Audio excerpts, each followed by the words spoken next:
各位朋友，大家好，我是呼吸机匠人。今天我们请到一个用户，跟我们再来分享一下使用呼吸机的一个情况，我们就叫他小王吧。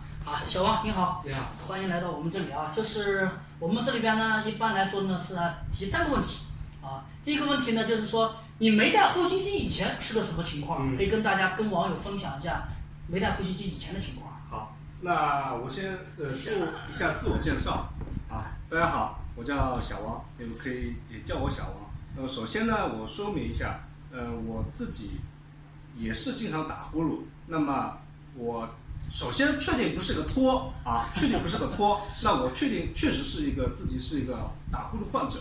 那从读书时候开始，就是基本上晚上都是一直有打呼噜的，而且呼噜也是比较严重的。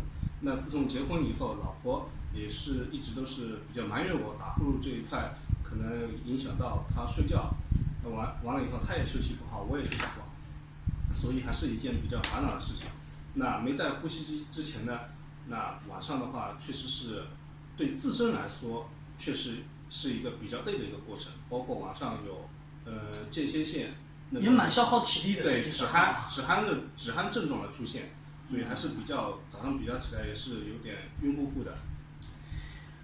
我印象中当时去你家的时候，就是你老婆脸上都长起痘痘了嘛，对，睡不好起痘痘了，而且看来是各种方法，什么那个进口的德国的耳塞也用上，对，是吧？也不管用，看来确实是比较影响她的睡眠。对。至于你自己来讲的话，自己感觉身体这个症状有吗？白天犯困啊什么的？对，早上起来的话确实是比较难受，而且喉咙里面痰比较多。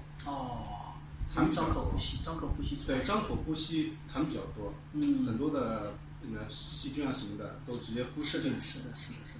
就是说，那你就是带了咱们这个呼吸机以后呢，你这个情况，你是去年1月份头上买的，1月份买的，大概应该有1年半了要。对，1年半。1年半了，这么长时间的话，你可以谈谈你这个带呼吸机以后的感觉怎么样？那晚上我们基本上都是晚上10点、11点左右睡。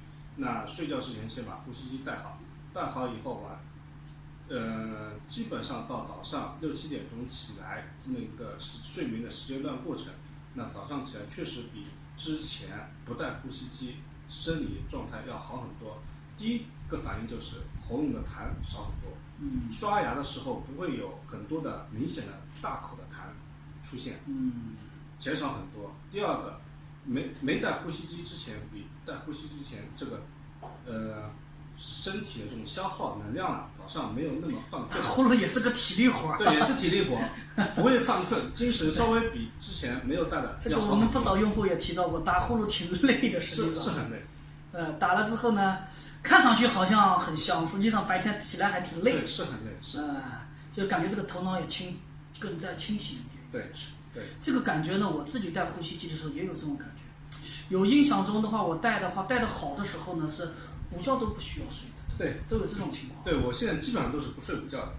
对，那这个效果还是有的。实际上，作为你比较年轻啊，实际上症状是没有集中大爆发的。可能这个白天嗜睡对你来讲呢，也不大严重，如果不仔细留意也不严重。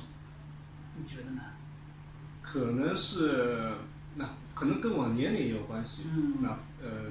毕竟年纪还轻，可能中午不睡午觉，也不会怎么样。但是如果到晚上了，就会比较犯困。那睡觉，其实我睡眠状态也还可以。那问题是睡了以后就比较容易要打呼噜，那就对自身的身体就不是很好。好的，就是说咱们再跟网友分享第3个话题，就是说是这个呼吸机啊，我们不断的说啊，这个是需要一个人来适应这个过程。就是说适应的过程中呢，有的人适应的快，有的人适应的慢点。那个小王，你分享一下你这个带呼吸机，平时你这个适应的经验啊，跟大家也分享分享。我觉得好的点子。我觉得最重要一点就是贵在坚持。